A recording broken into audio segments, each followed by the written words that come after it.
welcome back to another episode of The Curious Consumer. I'm Nate. I'm Jenna. And this week we got some fun stories, but I want to first start, Jenna, have you tried anything fun this week or recently? Yeah, I know. What'd you try? We are constantly trying fun new products, and we always forget to talk about it on the podcast. Where we do talk about it is our newsletter on Fridays. We send something called Weekly Pickups, and we share our favorite thing we tried every week.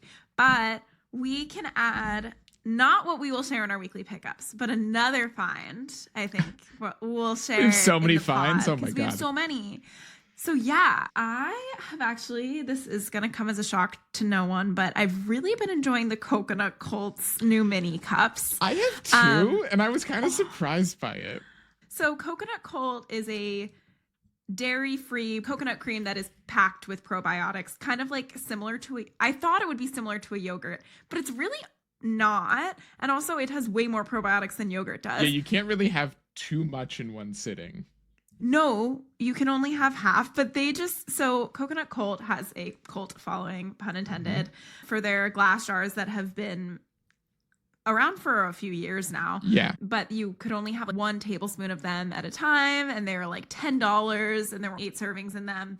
So they launched these mini cups in 3 flavors. My favorite actually is a tie between the lemon meringue and the banana cream.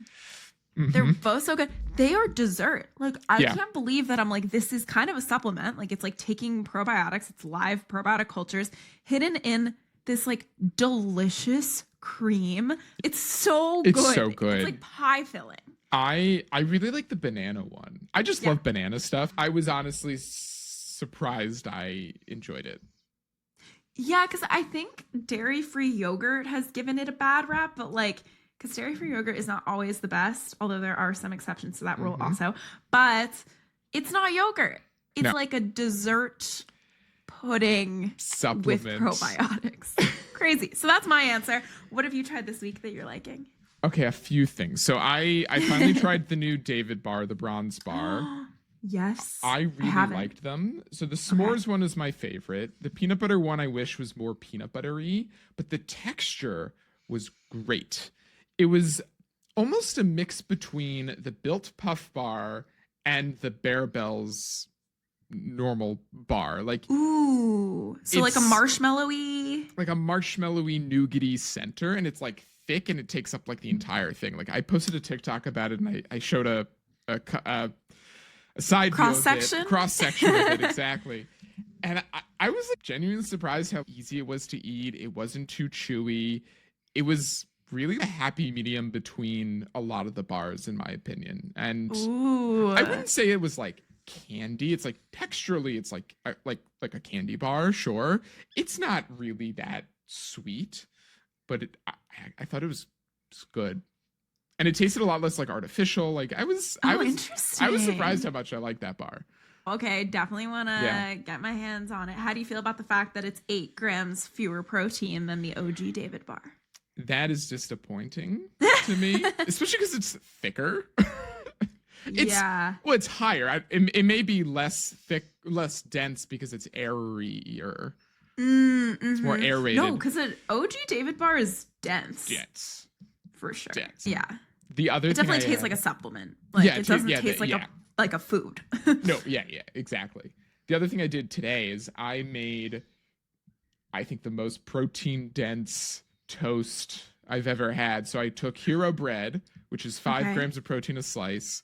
I did 2 tablespoons of peanut butter on each from One Trick Pony, and that's 8 grams of peanut butter. Such good peanut butter. On each. And then I did 2 tablespoons of Bam Jam, which is a new protein jam made with bovine collagen. So like each piece of toast was like 20 grams of protein. Oh my God, you really protein maxed your PB&J. That's like a convergence of all the trends, the PB&J trend and the protein trend. And I felt so satisfied after eating those. I thought you were going to be like, I felt so ill. No, I feel great. Like Amazing. It was awesome. Between your David Rack and your protein toast, I didn't pin you as such a protein maxer. Don't I look it? Yep. Sure do. Shall we get into some of the news and some of the stuff we discussed this week? So one thing we discussed in our newsletter was CPG operator led celebrity brands, and one of them that launched recently is Guillermo's Salsa. Guillermo is Guillermo, as in Jimmy Kimmel's 20 plus years sidekick on the Jimmy Kimmel Live show. He co-founded a salsa brand with Chris Kirby, who is the founder of Ithaca Hummus. Ithaca did have a salsa, but they discontinued it back in 2023. And it's interesting because Ithaca's discontinued salsa looks a lot like this one. It is also a square container and a fresh salsa, so in the refrigerated section and not like a jarred shelf-stable situation. Yeah, so that brand launched a little over a week ago now. But what we thought was really interesting is we've just started to see a slew of these brands that are celeb CPG brands, which there is no shortage of celebrity founded CPG brands, but they are publicly co-founded by someone who has run a CPG brand in the past. So not just like someone who, you know, has some experience in CPG, but either a former founder or a former leader, like someone in leadership. So the other examples of this, Stiller Soda is obviously Ben Stiller, and Ben Stiller teamed up with Alex Doman, who was the CEO and co-founder of a non-alcoholic beverage called e.l.f. And then the other brand that we were interested in, and we talked a little bit more about this week because they had some news, is Tom Holland, the famous actor Tom Holland. Spider-Man, duh. Tom Holland's non-alcoholic beer brand, which he co-founded with John Herman, who is the former chief commercial officer and president at Nutrabolt, who's the owner of the energy drink C4 Energy. So he has direct beverage experience as well. I know that behind every celeb brand, there are a ton of former CPG operators, but they're not usually public or like co-founded with a former CPG operator. So that was something that we were interested in. We think that these are brands that really have legs in a way that the traditional celebrity CPG brand, where it's kind of just like a celeb ambassador or like someone who came on after the product already existed, they don't really hold the same weight. So we talked to all the founders. They had really interesting things to say. They're in the newsletter. You should totally read it. But as I mentioned, Bureau in particular had news this week, which is that they just raised from private equity. So Bureau raised, I don't actually think we know how much. No, it was not disclosed, but we know the valuation of the company now, which is a little over $100 million. Which is wild because Bureau launched last year. This is its first year on shelves. It's so recent. So recent. It did nearly $10 million in sales in 1 year on shelf. And this funding from this private equity firm is evidently going to, you know, increase distribution. The team will get bigger. But one thing I found that was really interesting is that they're really hoping to increase distribution, particularly in restaurants and bars, which makes a lot of sense for the non-alcoholic beer segments. And John Herman, who's this co-founder, who is formerly at C4 Energy, said that the on-premise channel, so being in restaurants and bars, is hopefully going to account for 15 to 20% of their sales in the long term. But yeah, just having someone like John Herman on board who is able to speak publicly about the brand because he's not just a co-founder that they push behind the scenes because they want the celeb to shine, enables us to even have news like this. Right. And I remember when I went to their launch party, I got to speak with John and Tom, and they both were like, yeah, we formulated this from scratch. Like they both were involved in this brand at like negative year one, which to your point, it makes it such a different type of brand. It makes it a very, very legitimate brand that's not just some extension of Tom that's effectively merch. It is a legitimate competitor in the non-alc beer space. And especially now with Athletic and some other NA beers really establishing the market, Bureau has a real chance to get even bigger, and they have great distribution. They're a Target. And with Tom just becoming more and more famous with the Odyssey coming out this summer, his reach is going to expand a lot more, and it also expand beyond just maybe young people who like him as Spider-Man or who know him as Zendaya's Are they married? Partner. Partner. Zendaya's partner. So I think it's great, and I think it could be a real competitor in the NA beer space, especially as they lean into more of the restaurant distribution. Yeah, and to your point, one of the things that John said when we interviewed him, I asked if there were any challenges to having a celeb co-founder, because we talk a lot about how it provides opportunities, it opens doors. All of that feels kind of obvious to me. But one of the challenges he mentioned is kind of what you were saying, like it's people are still perceiving this in a way as an extension of Tom. And so they have a hard time gauging when a partner comes to them, are you trying to just get access to Tom, or are you trying to get access specifically to this product, or do you think you'd be a good partner for this product? Right. And I think that is such an interesting and unique challenge, and a challenge that can only be had by a clearly product-driven company. Right.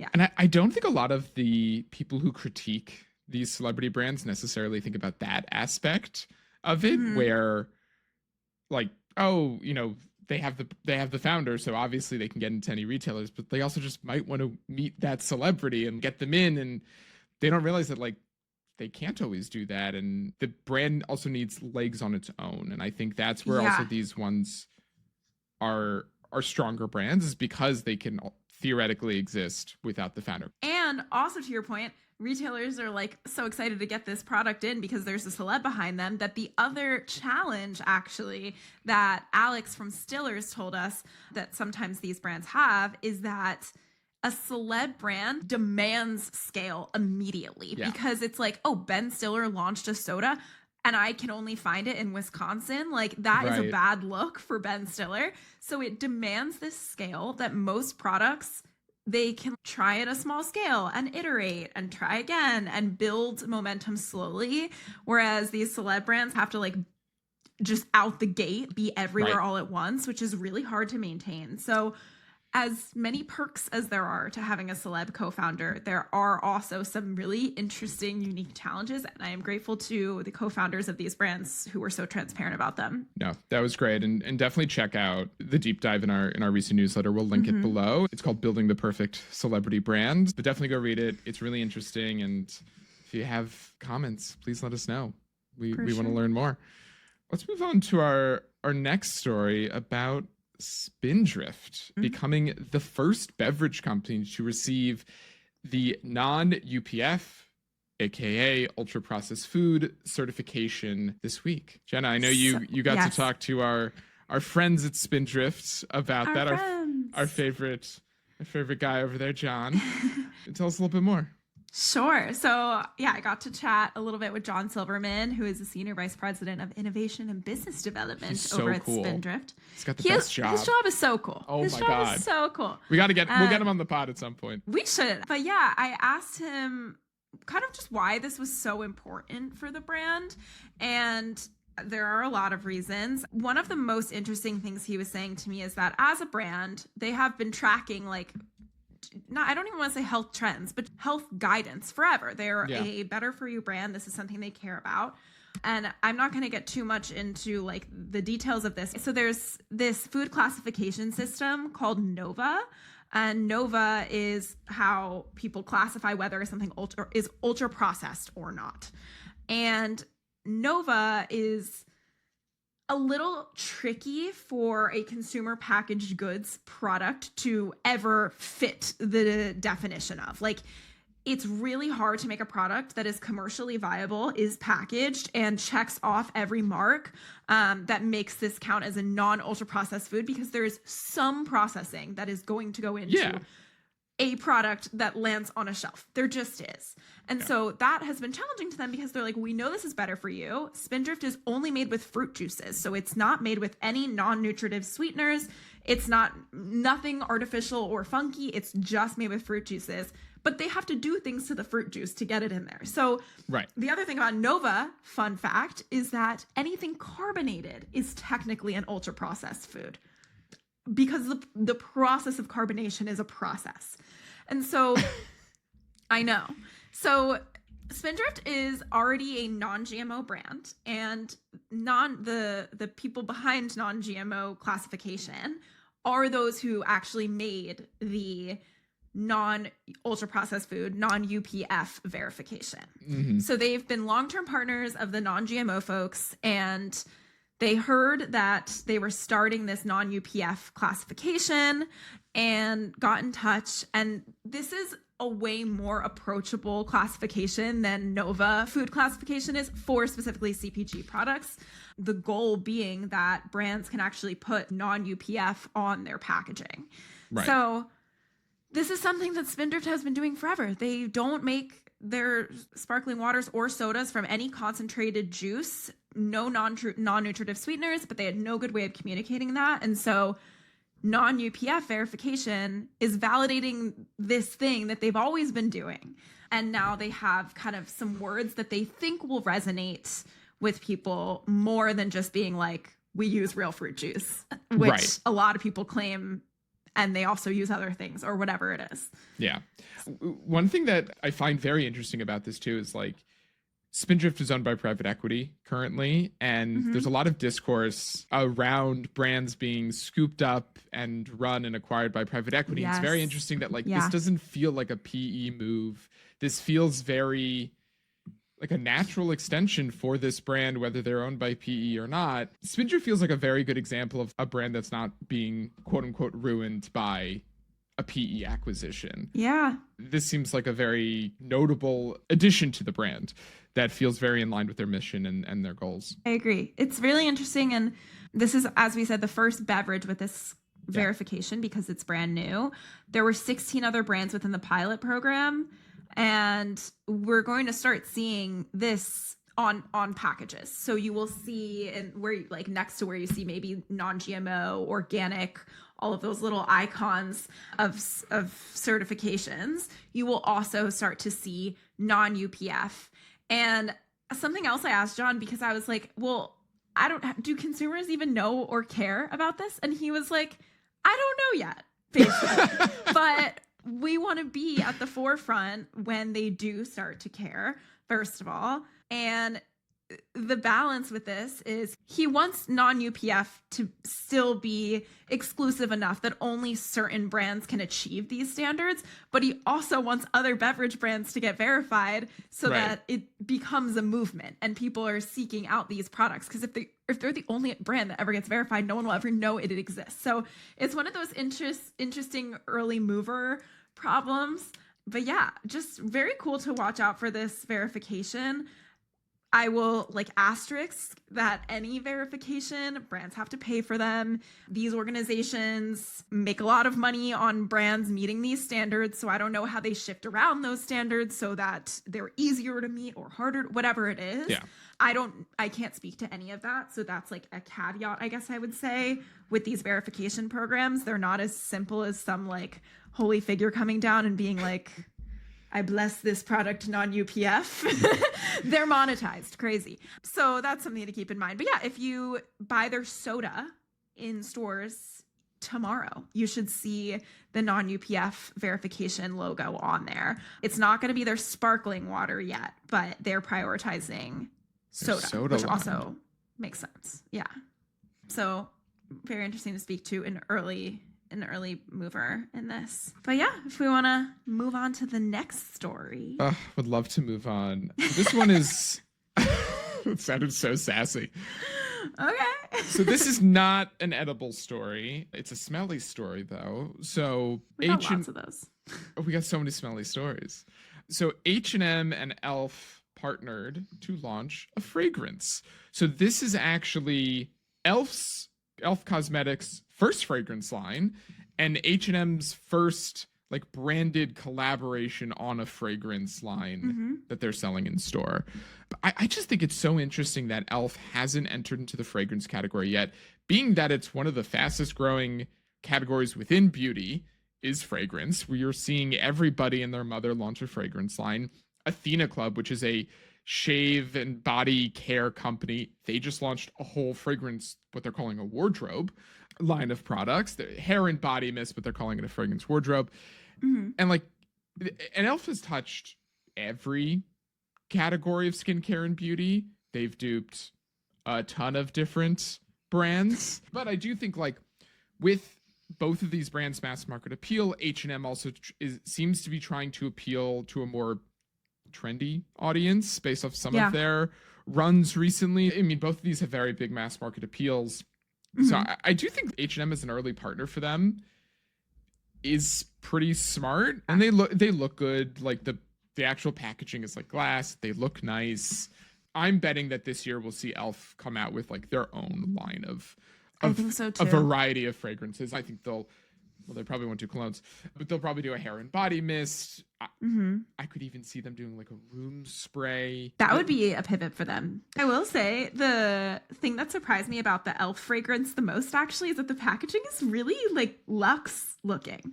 I wouldn't say e.l.f. is typically known for having nice looking packaging. Like it's usually pretty, it almost looks like private label to me. Yeah. Not bad, but it's not like luxe, and this looks kind of luxe. I bet that's the H&M side. I think it is too. More than the e.l.f. side. Like an eau de parfum as opposed to just like a body mist, I think is also an interesting move for them because I do feel like they lean towards a younger audience, and a body mist is targeting a younger audience. You're totally right. This feels more like geared towards H&M than it does feel like an e.l.f. move. And they're I don't know. It's a collab. So who's I mean, to say? and e.l.f. bought Rhode, and I wonder with this acquisition if they're curious about either more acquisitions or at least testing out higher and potentially even lower tiers of products.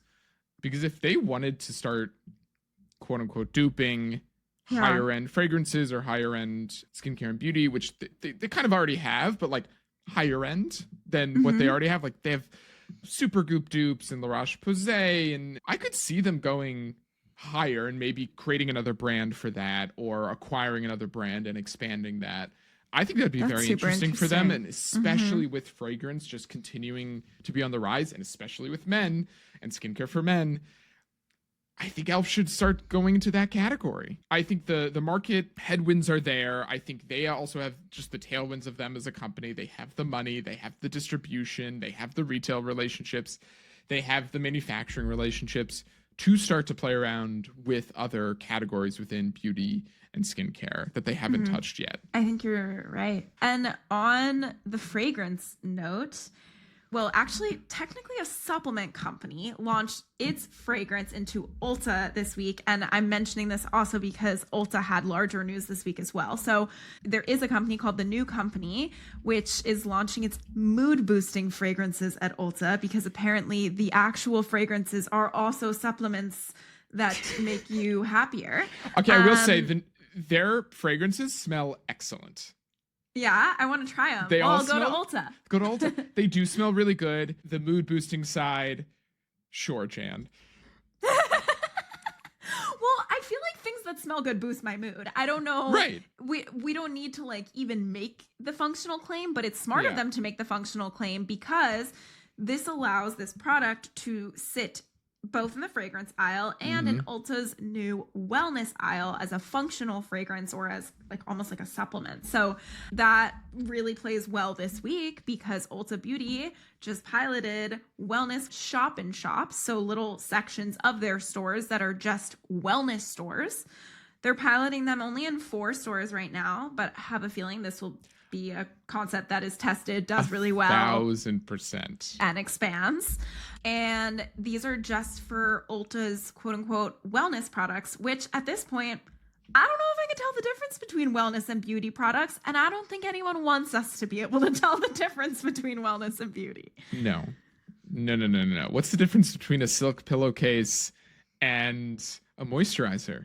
Nothing, Jenna. Nothing. Yeah. It's fascinating. Beauty brands have been adopting this wellness language for a while, but to also see a beauty retailer lean in this way, I mean, they want you to think that they are like, it's because inner beauty is just as important as outer beauty and blah, blah, blah. But no, it's about having to maximize and optimize virtually every part of your routine in every possible way, and everything you do, whether it's health or wellness or mental health, actually has to do with how beautiful you are. So if anything, I actually think it has the opposite effect. Oy is right. Everything's oi these days. Yeah. Seriously. But yeah, I think the shop and shops will be in a lot more than 4 stores in the coming year, 2 years. What they have like 1,500 stores, maybe a little bit more, maybe a little bit less, but yeah, we're gonna see them a lot more, especially as they expand their offerings and as more brands come out with more like wellness leaning products. They need a place to put them. The vitamin shop's probably not it. You can do Target, you can do Walmart, and you can do Ulta. The thing that's funny about this to me is that earlier last year, 2025, Ulta had shop and shops in Target locations. So they had like mini Ultas and Targets, that those shut down last year. So there are no more shop and shops of Ulta stores within Targets. And then Ulta was like, ooh, Target's prioritizing wellness and we're no longer in Target. Let's just like make our own shop and shop in our own stores that are also competing with Target. Like, really backstabbing their old partners here. It's kind of wild. Well, I mean, Ulta's grown enough. They have enough cachet. People trust them. Makes sense. Yeah. Makes sense to me. And they have a really good return policy.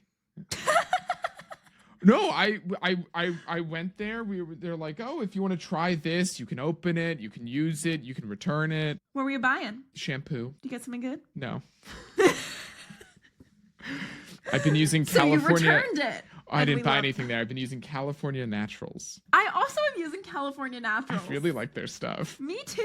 It's really nice. I feel like Owen Wilson. I know. That was such a good partnership because I'm like, if I could have hair as luscious as Owen Wilson. Random but good partnership and great products. I want to get their new lotion and their new body scrub bucket. Ooh, so a little bucket of scrubby stuff. I think it's an excellent celeb brand, actually. That is not talked about enough. No, I agree. Well, we just did. So you're welcome, Owen. If you're listening. Well, the team's listening at least, so I'll take that. Let's talk about a hand sanitizer. It's big business, you know? You know, it's shockingly big business. I feel like we shouldn't be that surprised after COVID, but... So, to add context, Clorox, the company that owns Clorox and Burt's Bees and Hidden Valley Ranch, fun fact, and Pine Sol, they just acquired Gojo Industries, which is the 80-year family-run business that owns and makes Purell. They acquired them for $2.25 billion in cash. So much money. Private family-run business, which is insane. So it ended the 80-year run.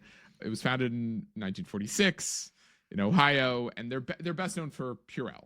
Obviously, Purell is a consumer-facing business. Like you and I can buy Purell in CVS and whatnot, but in reality, it's really a B2B distribution business. Yep. They have, according to the press release, 20 million installed dispensers. Yeah. For Purell. Yeah. So hospitals, bathrooms, all that kind of stuff. Venues. Like, oh my God. I feel like anywhere you go, especially post-pandemic, there's a hand sanitizer dispenser.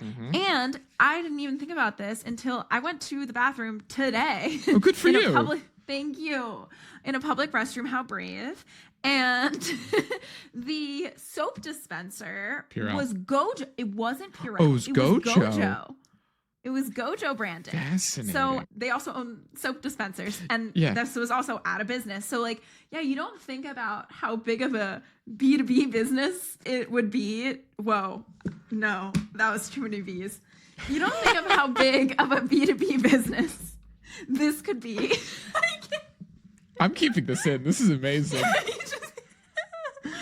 Until you're like, oh no, every business needs soap and hand sanitizer. What was really interesting about this is like, I'm sure having the Purell name, like for Clorox to own the Purell name, first of all, in my head, I feel like that association was already made. I was like, of course Clorox owns Purell. It's a very natural acquisition. But for them to have that name is really good because I think at this point Purell is almost synonymous with hand sanitizer. Like we say, do you have any Purell when we just mean any hand sanitizer? Kind of like Kleenex, I think you mentioned. Yep.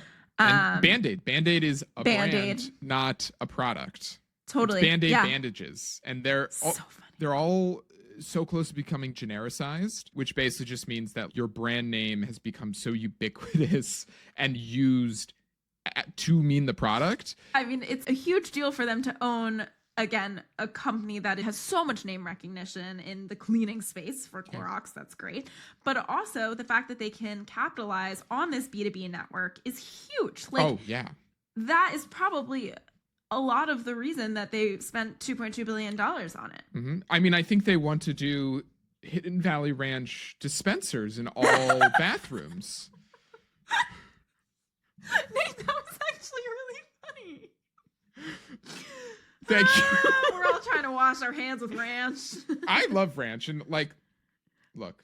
You really could have just been like Hidden Valley dispensers, like next to the ketchup dispenser. No, in bathrooms.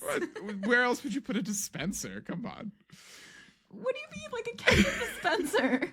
Nah. That's so funny. But yeah, they'll have access to this big B2B network. Yeah. One of the things that we thought was interesting to contextualize, because we always want to contextualize these numbers for an acquisition. Snaps for that. Contextualizing. Because we're like, I don't know what $2.2 billion mean. Fair. Something to compare it to is that also in 2025, Church & Dwight acquired the hand sanitizer brand Touchland for $800 million. So that's less than half of what Purell or Gojo was bought for. But Touchland is a way newer brand. 2018. Started in 2018, Yes. not 1946. A little different. But Purell's the number one player in hand sanitizer. And guess who's number two? Touchland. It's crazy. Yeah. Mm-hmm. My biggest issue with Touchland is that you got this thick ass plastic pump and it's not refillable. You're charging me $14. Yeah. Look, I've bought plenty. I've received plenty. I use it a lot. They're fun. I'm not gonna lie. They're flat. It fits They're nice. so fun. I get it. But like, my God, have a It's so refillable wasteful. one. I know. It's so wasteful. But yeah, we talked a little bit in the newsletter about the difference between these. I mean, they're the exact same category, but they are such different players. The number one is so unsexy, B2B, name recognition. Number two is fun, cool, hot kid on the block. Like, yeah. I mean, if you're describing Touchland to someone, you basically would say it's like Purell. Like, exactly. It's fun to use, smells good. Yeah. All the Gen Z kids are using it. Like, Jenna, I mean, Pop-Up Grocer has a collaborative drink with Touchland. It's a cake batter flavor, mind you. And they hosted an event with influencers. And I was there like, huh. You're like, for hand sanitizer with glitter in it. It had glitter in it.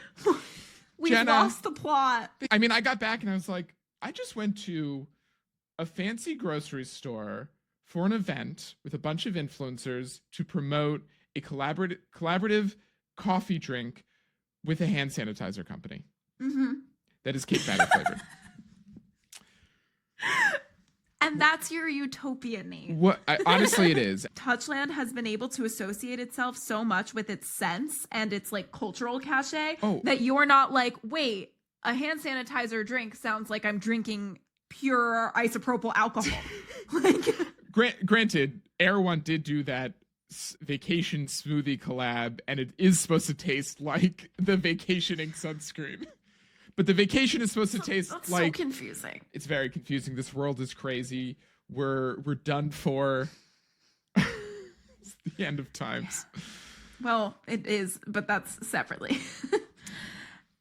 Yeah. So our next story and our last story is actually about my favorite topic ever, which is antacids. For those who don't know, I was Tums for Halloween. My boyfriend was Pepto-Bismol for Halloween. The same Halloween. This wasn't like consecutive years. I love antacids. I'm an acid reflux girly. And I am very familiar with the brand behind the news that we are sharing, which is called Wonder Belly. Wonder Belly is a quote-unquote modern digestive medicine brand.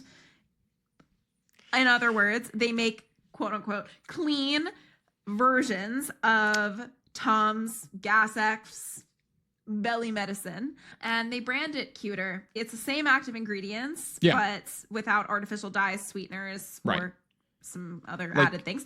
And Procter and Gamble, P&G, just acquired Wonder Belly, which is a really big deal. That's a huge company, obviously, and a huge pharma company that is buying into this new trend and new wave of clean medicine, over-the-counter medicine, not supplements, actual active ingredients of medicine. Yeah. And it's funny because like P&G has a debloating brand. Mm-hmm.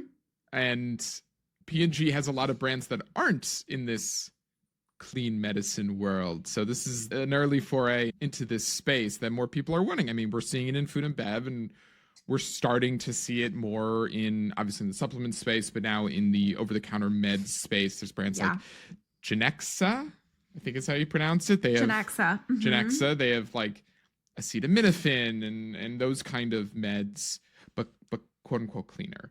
But again, they're the same active ingredients. It's just sans, maybe a sugar, maybe a preservative, maybe a dye. Dyes, I think, is a big one that really like Wonder Belly and Genexa lean on. Lean on.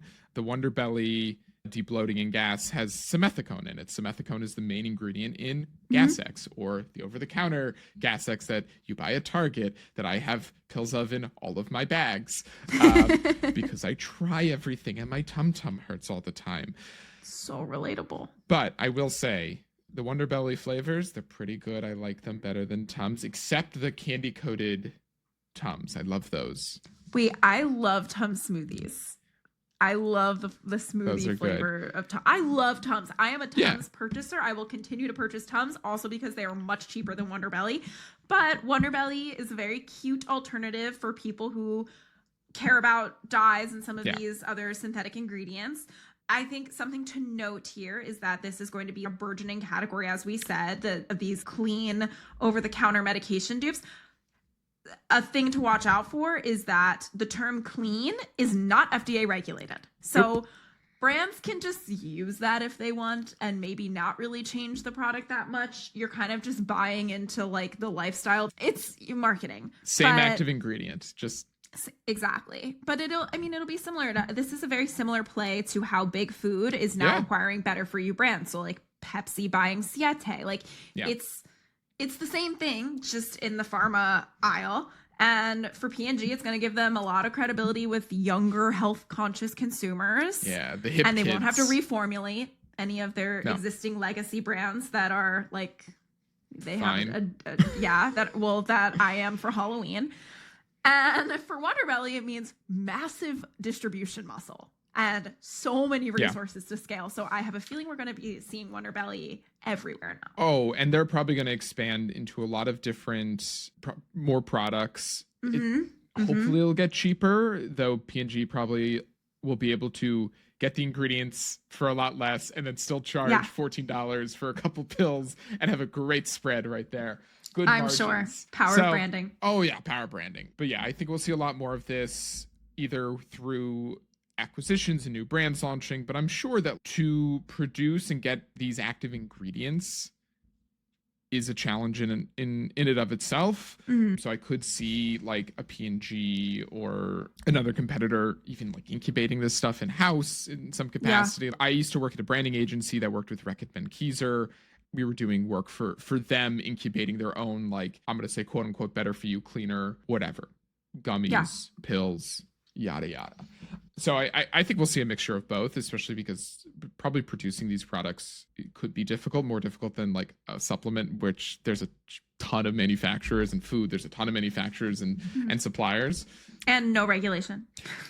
So. Yeah, the most important part about this is the regulation piece, which is so concerning. But it's all fun. We love a yassified product. Oh, yeah. Holding one of those. Okay, I do feel very capsule fancy. Tins is really nice. It's a lovely experience. It's a lovely experience. It feels a lot sexier than holding Tums, but Tums is an identity piece for me, and for that reason, I will not be investing in Wonder Belly. Exactly. Shark Tank, you should hire us next. We'd be great guest judges. We've got lots of opinions at the very least. Yes. We're not too sharky, but we can be. for you. Well, Jenna, it's another great week, another great episode. If you haven't yet, please go read Building the Perfect Celebrity Brand. We got some great quotes from these brand founders who work with very fun celebrities. So please go read that. We'll link it in the description. Like and subscribe. Review this podcast, which would be really helpful. Share it. Share it with your colleagues. Share it with your parents, your significant other, your Tums loving grandma, your Hinge date. If you're listening to this on your Hinge date, go give this to your Hinge or Bumble date. Why would you be listening to it on your Hinge date? People are busy. They're entrepreneurs. I don't know. Go tell a random person about us. Listen to it with your Hinge date. Yes, absolutely. Oh my God, listen to it. Modern romance. Please. I literally can't imagine something Listen more to our romantic. soothing voices. Let's go. And thank you. And we'll catch you on the next one. Bye. Bye.